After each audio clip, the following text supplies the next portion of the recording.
이런 것도 한번 알아보자고요. 이 신자 무슨 신자죠? 매울 신자요. 굉장히 혹독해. 그래서 우리가 이것을 신금으로 쓰는 이유가 여기에 있어요. 각골문에서는 어떻게 나타나는 거 아니에요? 요렇게만 있는 것도 있고 요렇게 있는 것도 있고, 요거 무슨 날붙이처럼 되어 있어요. 창날이 요렇게 있는 어떤 도구요. 그게 이게 신금이거든요. 그러면 저희가 붓으로 요게 뭐죠? 머리 부분도 지붕도 노풀도 다 같이 해보세요. 이 붓수, 이건 윗상자하고 똑같아. 그러면 이것은 윗분이라는 얘기거든. 윗사람이라는 얘기. 그 다음에 여기 하늘이 있어요. 이게 윗분에게 한결같은 죄를 짓고 있네. 그러면 윗분에게 우리 한결같이 죄를 짓는데, 우리 부모님한테 저 죄를 항상 짓고 있는 게 어떤 죄를 짓고 있나요? 효도 다 못하는 죄가 크네.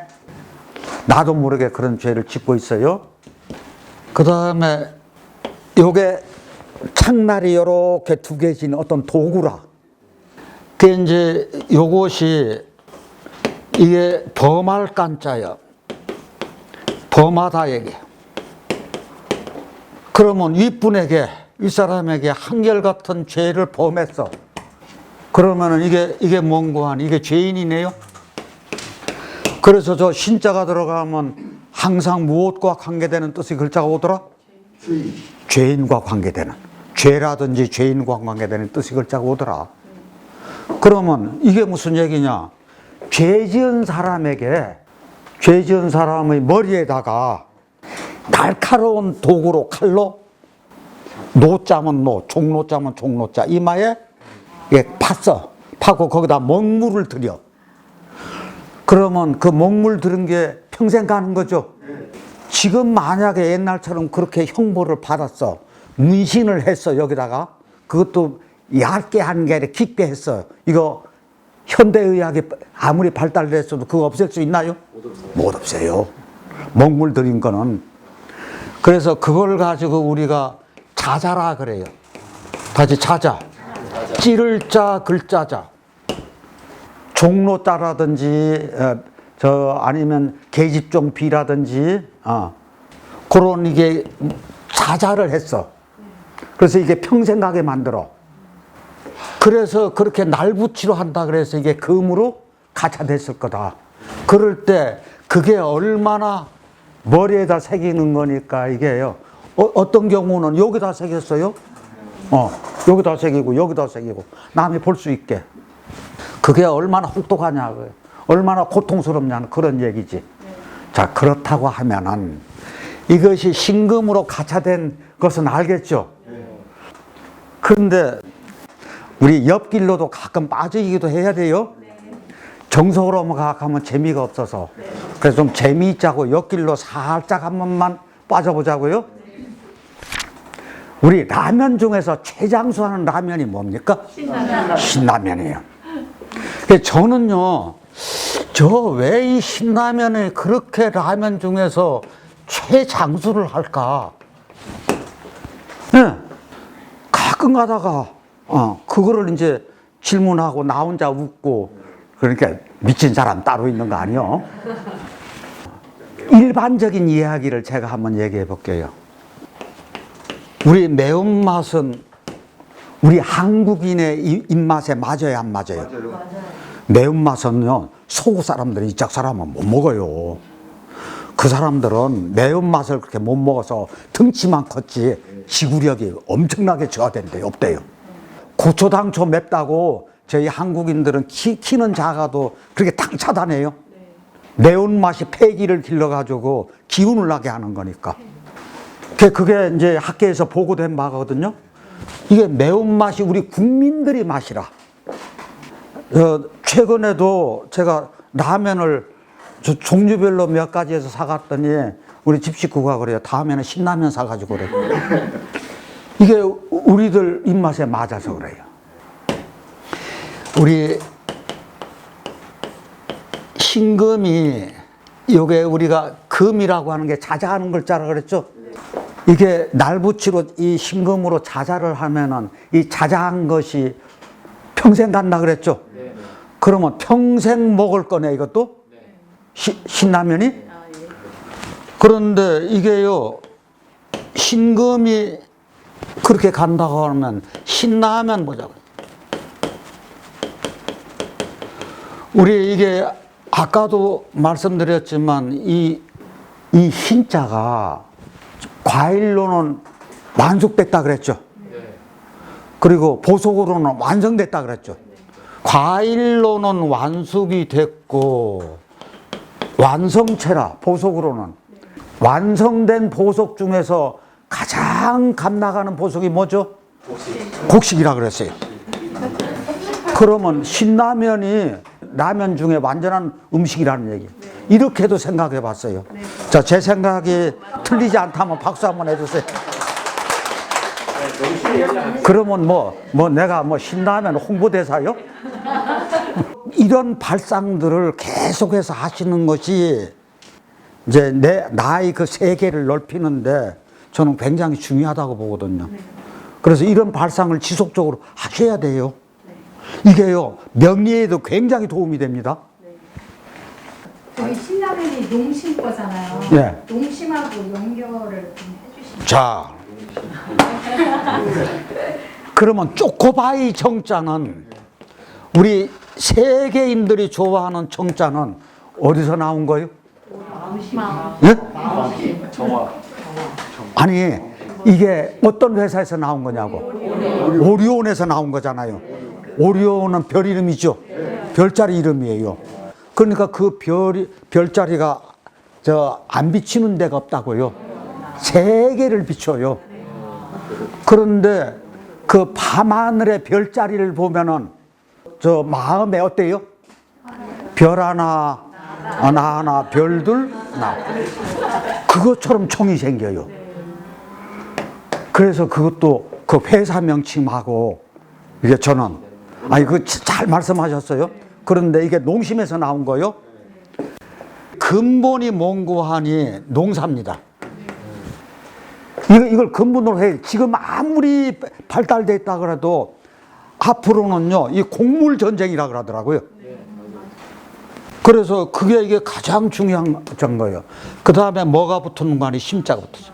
사람들 마음을 움직여줘야 돼요. 어떻게 됐든. 그것하고도 요 심하고. 그래서 이런 상호들이 장수할 수 있었다. 그런데 또 하나요. 인류 회사 보자고요. 별성이죠. 그런데 현대가에서 현자 보자고요. 뭐예요 이거? 이거 신금이잖아요 이것도. 구슬옥이니까 신금이잖아요. 아하, 이게 큰 글자들을 가진 것은 큰 사람이 가져야지. 큰 사람이 크지 함부로 가질 수 있는 게 아니야. 그래서 저는 한차 자해를 하는 입장에서 보면은 그렇게 다 연관이 되더라고요. 그러니까 나 같은 사람도 하나씩은 있어야 돼요. 이게 재상제자요. 사람 이름자에 제법 많이 씁니다. 과연 저 글자가 그렇게 많이 쓰여져야 될 글자요? 정말로 그런 거요? 어디 한번 살펴볼 필요가 있어요. 세상은 관청이죠. 그러면 이 집은 관청집이네. 관청집에서 다스릴 죄니까 이게 신이 죄인이라 그랬어요? 관청집에서 죄인을 다스리는 재상이네? 그렇죠? 그러면 이게 글자가 가지는 것이 뜻이 커요, 작아요? 커요. 엄청나요. 임금왕이나 재상제나 이거 큰 글자라고요. 그러면 이 글자를 제가 생각엔 그래 장명할 때 이 최소한도 이 정도는 돼야지 신왕하고 관왕이 돼야지. 재상이 되려면 관이 좋아야 되잖아요. 신왕, 관왕, 사주 정도가 돼야지 저 글자를 쓸 수 있지. 많은 신약한 사주가 재상을 가지면 저짐지고 일평생 어떻게 가려고? 저 가끔 가다가 이런 글자 보면은요, 하고 그냥 속으로 혀를 찬다고요. 이 제자요.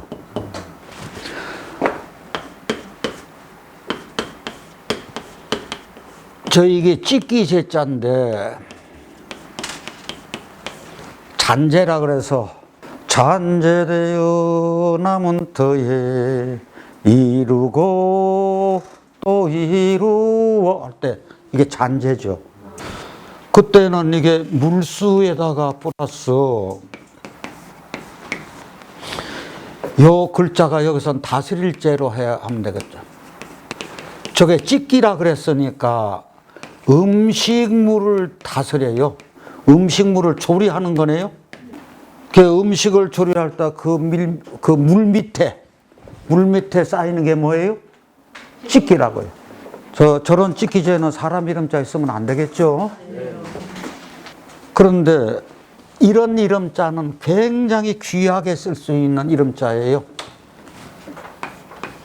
가래나무 제자예요. 가래나무제는 나무는 나무인데 어떤 나무냐, 어떤 나무라고 해야 될까? 다스리는 나무라고 해도 될 테고, 여기는 재상제라고 해야 돼. 재상 역할을 할 수 있는 나무네. 그러면 모든 나무 중에서 으뜸되는 나무네, 그 얘기잖아요. 그러면 이게요, 가래나무제 그 목재가요, 재질이 아주 치밀해, 단단해, 그리고 뒤틀리지가 않아. 그러면 이것이 그런 쪽에 쓰이겠네요. 배 만들 때 쓰인다든지, 기계 기구 만들 때 쓰는, 우리 총의 그 개머리판 같은데, 그 다음에 조각제에 쓰이네. 나무목에다 가을추해서 이게 추자라고 해가지고 껍질은 한약재 여러 가지 용도로 쓰여요. 한약재로 쓰여요. 수액은 고로쇠인데 저 가래나무에서 나오는 것이 특별히 그렇게 좋다네요. 그 다음에 열매가 있어요. 열매는 식용이야. 기름으로도 써요. 그러면 어린잎도 식용이네. 이게 화렵 쓰면서 교목이라고요. 큰키나무요. 그래서 저게요, 쓸모가 그렇게 많아. 재상으로 쓸만한 나무가 되겠네요. 그럼 이름자에 간목이 필요할 때는 저거 쓸만하네요. 그런데 동자로 뭐가 있는고 하니, 저는 쓰면 이 글자를 안 씁니다. 이 글자를 써. 이 글자는 옆에 뭐가 있어요? 신금이 이걸 그대로 이게 쳐버리는 날. 좀 쓰기가 꺼림칙해. 그런데 이것은 다스리다로 쓰면 되는 거죠. 그래서 똑같은 동자라도 어떤 거를 써야 될까 하는 문제가 여기 나온다고요. 이거 굉장히 중요한 얘기입니다. 이게 자원오행이지.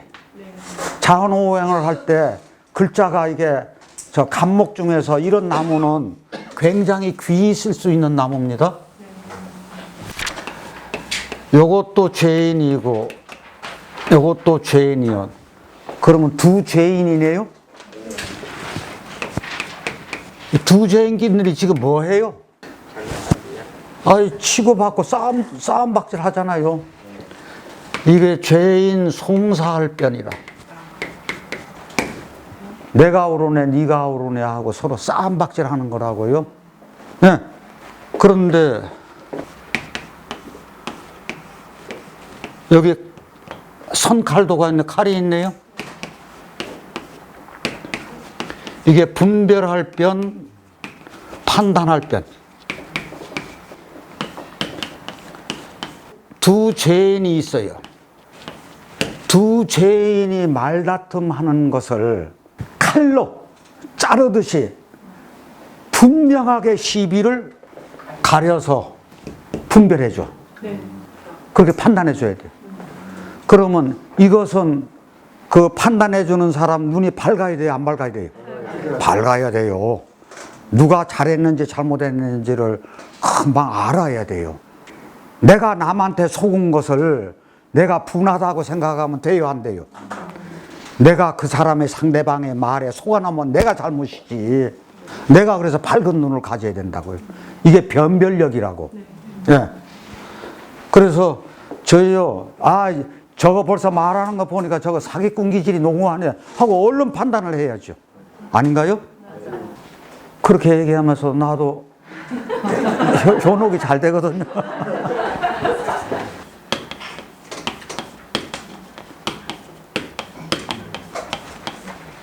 이게 말 잘할 때입니다. 이게 웅변이라든지 변호사라든지 할 때. 자, 이거 통변할 때 이거 쓰는 게 변자라고요. 그러면 이게 뭔가는 지금 두 죄인이 있기는 있죠. 두 죄인이 있는데 여기다 말씀원이 있으니까 두 죄인이 송사하는 것을 옳은 것은 옳다 하고 그른 것은 그르다 하고 시비를 분명하게 가려줘서 말을 해야 돼. 이게 분명하게 얘기하면 이 사람이나 한이 남을까요? 안 남을까요? 한이 안 남아요. 승복이 될 수 있도록. 그 정도 돼야 이 변자를 쓰는 거지. 어느 한쪽에만 통용되는 게 아니라고, 이건. 그러면 우리가 이 통변이라고 할 때 보자고요. 저희 통변이 굉장히 명리하시는 분들, 지도자분들은 이 통변을 잘해야 돼요. 이게 통할 통자죠. 저는 이 명리할 때요, 가장 중요한 게 지도자가 상담을 할 때 나중에 배워가지고 아무것도 모르는 사람한테 이 통변을 어떻게 하느냐에 따라서 그것은 그 사람의 능력에 따라 상대방을 감화시키느냐 감화시키지 못하느냐 이게 나와. 그러면 일단은 사주명리를 잘 알아야겠죠. 그래서 그 관계를 상생상극 그 관계를 달통을 해가지고 상대방에게 얘기할 때 헛소리는 돼요, 안 돼요? 과장돼요, 안 돼요? 자기 모르는 것을 안다고 하면 돼요, 안 돼요?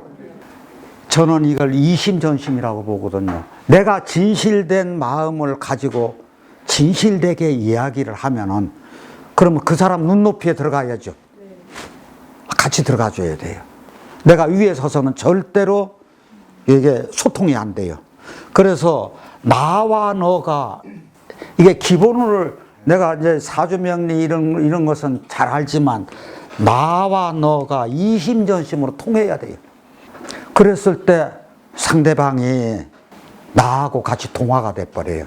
그러면은요, 아주 이것처럼 좋은 안내자가 저는 없다 이렇게 보는 거거든요. 요게 이제 통변입니다. 그래서 될 수 있는 대로 진실되게만 같이 얘기하는 게 가장 중요한 거 아닌가. 그래야 뭐가 된다고요? 이심전심이 돼요. 이게 결국 마음과 마음이 통해야죠, 뭐. 네.